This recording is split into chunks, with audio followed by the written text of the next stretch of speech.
uni ichida ota-onasini erkak va ayol sifatida muhokamasi ketyapti.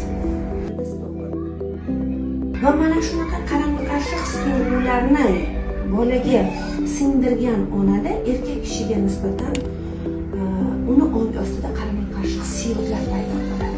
Hozir men o'zim uchun juda ham kuchli insight oldim.